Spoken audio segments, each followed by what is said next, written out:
স্বাগত দীপ্ত বাণিজ্য সংবাদের সাথে আছি আমি কাজী আসিফুজ্জামান।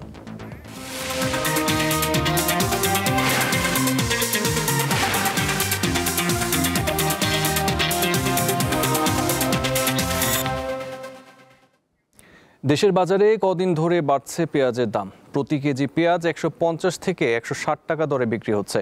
শুধু এক সপ্তাহের ব্যবধানে কেজিতে দাম বেড়েছে 20 থেকে 30 টাকা। নতুন পেঁয়াজ বাজারে না আসা এবং আমদানির অনুমতি না থাকার কারণে দাম বাড়ছে বলে জানান ব্যবসায়ীরা। এই অবস্থায় শনিবার পেঁয়াজ আমদানির অনুমতি দেওয়ার সিদ্ধান্ত নিয়েছে সরকার। বলা হয়েছে বাজার সহনীয় পর্যায়ে রাখতে সীমিত আকারে পেঁয়াজ আমদানির অনুমতি দেওয়া হবে। প্রতিদিন 50টি করে আইপি অর্থাৎ আমদানি অনুমতি ইস্যু করা হবে। প্রতিটি আইপিতে সর্বোচ্চ 30 টন পেঁয়াজ আনার অনুমতি থাকবে।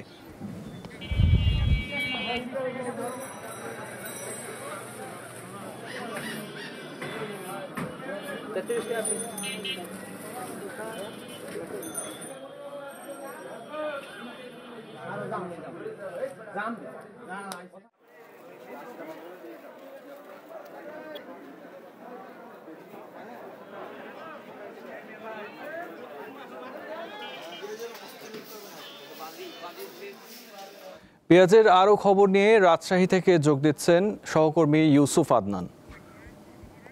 আদনান, পেঁয়াজ আমদানির ঘোষণা দিয়েছে সরকার, এর কোনো প্রভাব কি বাজারে পড়েছে? দাম বৃদ্ধির বিষয়ে ব্যবসায়ীরা কি বলছেন?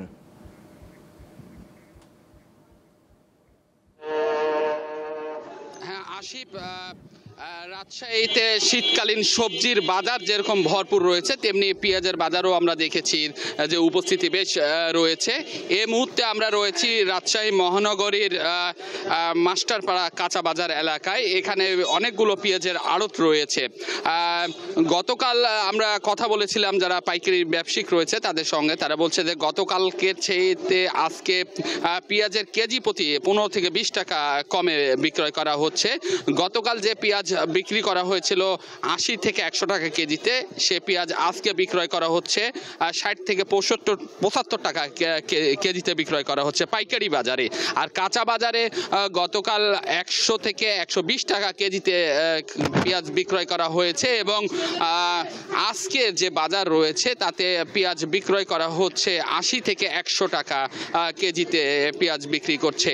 এবং আমরা কথা বলেছিলাম যে একদিনের ব্যবধানে আসলে 15 থেকে 20 টাকা কেজি পেঁয়াজ কমার কারণ কি। তারা বলছে যে আসলে মূলত গতকালকে বাণিজ্য মন্ত্রণালয়ে একটি পেঁয়াজ আমদানির বিষয়ে একটা সিদ্ধান্তর ফলেই আসলে যারা কৃষক পর্যায়ে বা যারা স্টক রেখেছিল, পেঁয়াজ মজুত রেখেছিল, তারা আসলে পেঁয়াজ বাজারে এনেছে। আসলে পেঁয়াজের আমদানির বেশি থাকার কারণে আজকে আসলে পেঁয়াজের দামটা কম বলে তারা জানাচ্ছেন। আমি কথা বলেছিলাম ক্রেতা যারা খুচরা বিক্রেতা রয়েছে তাদের সঙ্গে। খুচরা বিক্রেতারা বলছে যে তাদের যে পেঁয়াজ যে দামে কিনে আসলে তারা মোকাম থেকে যে দামে কিনে তার চেয়ে 5 থেকে 10 টাকা কেজিতে লাভে বিক্রয় করে। তারা গতকালকে পেঁয়াজ কিনেছিল, যারা খুচরা বিক্রেতারা রয়েছে তারা বলছে যে কালকে তারা 90 থেকে 100 টাকা কিনে তারা 100 থেকে 120 টাকা কেজিতে খুচরা বিক্রয় করেছে। তবে আজকের বাজারটা একেবারে ভিন্ন।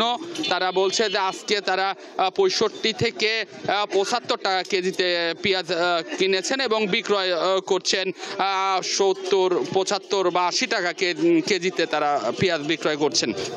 এবং আমি দেখেছি রাজশাহীর যে পেঁয়াজের বাজারগুলো রয়েছে সব বাজারে পেঁয়াজের বেশ উপস্থিতি রয়েছে এবং পেঁয়াজের একদিনে দাম কমায় যারা ব্যবসায়িক রয়েছে তারা বলছে যে হঠাৎ করে একদিনে যে দাম কমেছে এর ফলে তারা কিছুটা লোকসানের মধ্যে পড়বেন।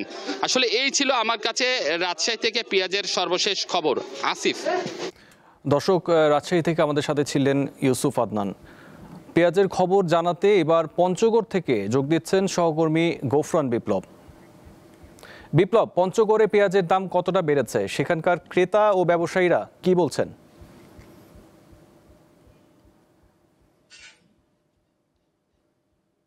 জি আসিফ, আমি দাঁড়িয়ে আছি সর্ব উত্তরের জেলা পঞ্চগড়ের কাঁচা বাজার আড়ত, যেখান থেকে মূলত জেলার বিভিন্ন প্রান্তে পেঁয়াজ সরবরাহ করা হয়ে থাকে।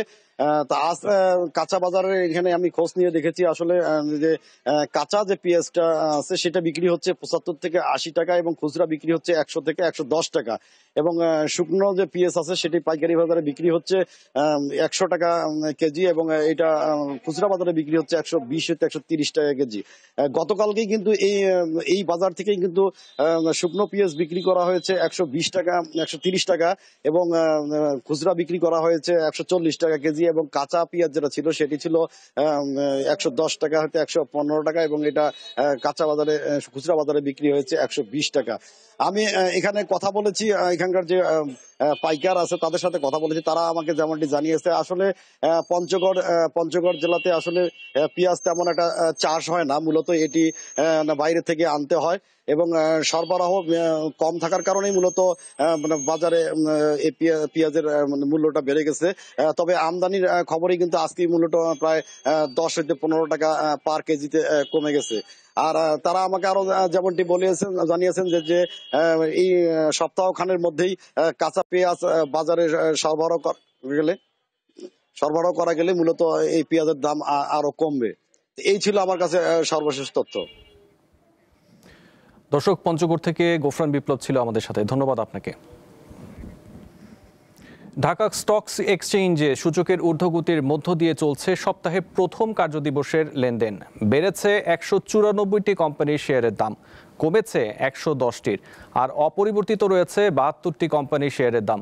প্রথম আড়াই ঘন্টায় লেনদেন হয়েছে 134 কোটি টাকার শেয়ার। দেশের প্রধান এই পুঁজিবাজারে গত সপ্তাহের শেষ কার্যদিবসে লেনদেন হয়েছিল 364 কোটি টাকার শেয়ার। এদিকে চট্টগ্রাম স্টক এক্সচেঞ্জে আজ লেনদেনের সূচকে কিছুটা ঊর্ধ্বমুখী ভাব রয়েছে।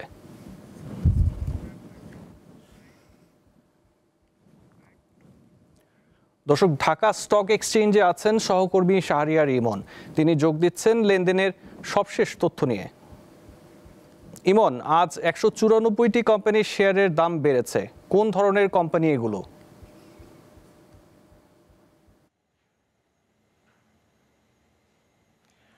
হ্যাঁ আসিফ, আজ সপ্তাহের প্রথম কার্যদিবসের লেনদেন চলছে দেশের প্রধান পুঁজিবাজার ঢাকা স্টক এক্সচেঞ্জে। আপনি যেমনটি বলছিলেন যে সকালের দিকে আমরা দেখছিলাম যে বেশিরভাগ কোম্পানি কিন্তু শেয়ারের দর বেড়েছিল, সূচকটাও খানিকটা বেড়েছিল, কিন্তু আমরা দেখছি যে বেলা বাড়ার সাথে সাথে আসলে সূচক কমে আসছে এবং আমরা এখন পর্যন্ত দেখছি যে দেশের প্রধান পুঁজিবাজার ঢাকা স্টক এক্সচেঞ্জের ডিএসইএক্স সূচক প্রায় আপনার 2 পয়েন্ট কমে মোট সূচক অবস্থান করছে 4883 পয়েন্টে। আর যদি আমরা লেনদেন হওয়া কোম্পানিগুলোর কথা বলি, লেনদেন হওয়া কোম্পানিগুলোর ভিতর দেখছি এখন পর্যন্ত দাম বেড়েছে 160টির আর দাম কমেছে 160টি। তো আর দামের কোনো তারতম্য ঘটেনি 79টি কোম্পানির শেয়ারের ক্ষেত্রে। তো এই হচ্ছে মোটামুটি মার্কেটের পরিস্থিতি। আর লেনদেনের কথাও যদি বলি, লেনদেনের যে ভলিউমটি সেটিও আমরা দেখছি এখন পর্যন্ত লেনদেন হয়েছে 155 কোটি টাকা। তো এই সপ্তাহের প্রথম কার্যদিবসের হচ্ছে এই লেনদেন পরিস্থিতি। আর যদি আমরা একটু সপ্তাহের শেষ কার্যদিবস মানে এর আগে যে আপনি বৃহস্পতিবার লেনদেন হয়েছিল, বৃহস্পতিবার যদি লেনদেন চিত্রের কথা বলি সেক্ষেত্রে আমরা দেখেছিলাম লেনদেন হয়েছিল দিন শেষে 364 কোটি টাকা ঢাকার বাজারে এবং সূচক আপনার প্রায় 40 পয়েন্ট কমেছিল। তো বাজারের এই অবস্থাটি, বাজারের যে ব্রোকারেজ হাউস রয়েছে, বাজারের বিনিয়োগকারীরা বলছেন যে বাজারে আসলে দীর্ঘমেয়াদী স্থিতিশীলতা আসলে তাদের জন্য খুঁজে পাওয়াটা খুব কঠিন হয়ে দাঁড়াচ্ছে। তো এই নিয়ে বিস্তারিত জানতে আমাদের সাথে এই মুহূর্তে যোগ দিচ্ছেন জনাব মোহাম্মদ আব্দুল হাফিজ, বাজার বিশ্লেষক এবং একই সাথে তিনি সাবেক সভাপতি বাংলাদেশ মার্চেন্ট ব্যাংকার্স অ্যাসোসিয়েশন। তার কাছ থেকে আমরা বিস্তারিত জেনে আসবো। জনাব হাফিজ, আপনাকে স্বাগত জানাচ্ছি দীপ্ত টিভির এই বিজনেস আয়োজনে। আপনার কাছে যেটি জানতে চাই যে বাজার স্থিতিশীল হচ্ছে না কেন? বাজার আপনার দেখা যায় যে এই সূচক কিছুটা বাড়ছে আবার পড়ে যাচ্ছে, বাজার কি স্থায়ী হচ্ছে না কেন? বড় বিনিয়োগকারীরা কি বাজারে নেই? স্বাগত আপনাকেও এবং একই সাথে দর্শক শ্রোতা সবাইকে। যদি বিনিয়োগকারীদের কথা বলেন তাহলে এক কথাই বলা যায় বড় বিনিয়োগকারী নেই। বলা যায় মার্কেট প্রলং কেন নেগেটিভ, এই যে কন্টিনিউয়াসলি নেগেটিভ অবস্থা চলতেছে, কেন চলতেছে? নিশ্চয়ই একটা কিছু কারণ তো আছে। সেই কারণকে কেউ খতিয়ে দেখার চেষ্টা করছে? খতিয়ে দেখতে হবে কারণটা কোথায়। কারণ হচ্ছে অনেকগুলো কারণ, তার ভিতরে একটা বড় কারণ হচ্ছে এই যে কিছুদিন আগেই মাত্র মার্জিন রুল দেওয়া হলো। মার্জিন রুলের ভিতরে এমন কিছু জিনিস আছে, যেমন ইনস্টিটিউশনাল বিনিয়োগকারীদের মধ্যে যারা ইনভেস্টর ছিল তাদের এখানে তারা বিক্রি করতে পারবে, তারা কিনতে পারবে না। ফলে ন্যাচারালি ট্রানজ্যাকশন কমে যায়। যে সমস্ত নেগেটিভ অ্যাকাউন্ট আছে, নেগেটিভ অ্যাকাউন্টে যদি কেনা বেচা না করে ওইটা কোনোদিনও একটা শোধ হবে? বলেন, আজকে হোক, 10 বছর পরে হোক, 50 বছর পরে হোক, তো সেটা শোধ হবে না। তখন কী হবে? এই নেগেটিভিটিটাকে রাইট আপ করতে হবে। কারা আইটেম করবে, এটা একটা বাজারের জন্য বড় পয়সা। 20, 25, 30 যাই বলেন না করে যতটুকু আমাদের 1000 কোটি টাকার নেগেটিভ ইকুইটি আছে সেটা কিন্তু পুরোটাই এখানেই থেকে যাবে।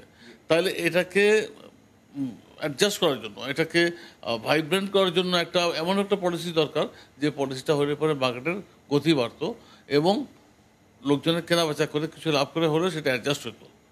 এখন কি করে দিয়েছেন যে এগুলোতে ইন্টারেস্ট হবে না, ফাইন, তার মানে স্ট্যাগনেন্ট হয়ে গেছে, টোটাল জিনিসটা স্ট্যাগনেন্ট। কেউ কিনতেও পারে না, বেচতে পারবে, দাম বাড়লে পরে দাম তো তাহলে বাজারের বিনিয়োগ উন্নয়নের জন্য কি করা যেতে পারে, যদি সংক্ষেপে যদি আপনি আমাকে বলেন? অবশ্যই একটা ভালো পলিসি দেওয়া উচিত। অবশ্যই সেই পলিসিটা মার্কেটে যারা আছেন তাদের সাথে আলোচনা করে দেওয়া উচিত। খালি বসে বসে আইন করলে চলবে না তো। আইন যারা করেন, with all my due respect to them, তারা সবাই জানাশোনা ভালো মানুষ, কিন্তু তাদেরকে বাজারে যারা প্রতিনিধিত্ব করে, বাজারে যারা মার্কেট প্লেয়ার, যাদের অভিজ্ঞতা আছে, বিশেষ করে আইন জড়িত যাদের অভিজ্ঞতা আছে, তাদের সাথে কথা বলে কাজটা করতে হবে। আদারওয়াইজ মার্কেটে চলতেই থাকবে। এই যে প্রলং দেখতেছেন। আপনাকে অসংখ্য ধন্যবাদ এতক্ষণ সময় দেওয়ার জন্য। আসিফ, আসলে যেমনটি শুনছিলেন, সপ্তাহের প্রথম কার্যদিবসে আসলে লেনদেন চলছে। আমরা লেনদেনের মাঝে রয়েছি। প্রথম 3 ঘন্টার লেনদেন পরিস্থিতি সম্পর্কে আপনাদের জানাচ্ছিলাম। আরও 1.5 ঘন্টা লেনদেন রয়েছে এবং এরপরই আসলে বোঝা যাবে দেশের প্রধান পুঁজিবাজার ঢাকা স্টক এক্সচেঞ্জে লেনদেন কি পরিমাণ দাঁড়ায় এবং সূচক কত পয়েন্টে গিয়ে থাকে। তো আমার হাতে এখন পর্যন্ত এতটুকু। আসিফ। দর্শক, ঢাকা স্টক এক্সচেঞ্জ থেকে ছিলেন শাহরিয়ার ইমান, ধন্যবাদ আপনাকে। এবার স্বর্ণের দাম প্রসঙ্গ। দেশের বাজারে আজ 22 ক্যারেট মানের প্রতি ভরি স্বর্ণ বিক্রি হচ্ছে 2,11,095 টাকায়। এছাড়া 21 ক্যারেটের 1 ভরি স্বর্ণ 2,01,496 টাকা। 18 ক্যারেটের প্রতি ভরি স্বর্ণ 1,72,709 টাকা ও সনাতন পদ্ধতির ভরি প্রতি স্বর্ণের দাম হবে 1,43,689 টাকা। বাংলাদেশ জুয়েলার্স অ্যাসোসিয়েশন বাজুস সূত্রে এসব তথ্য জানা গেছে।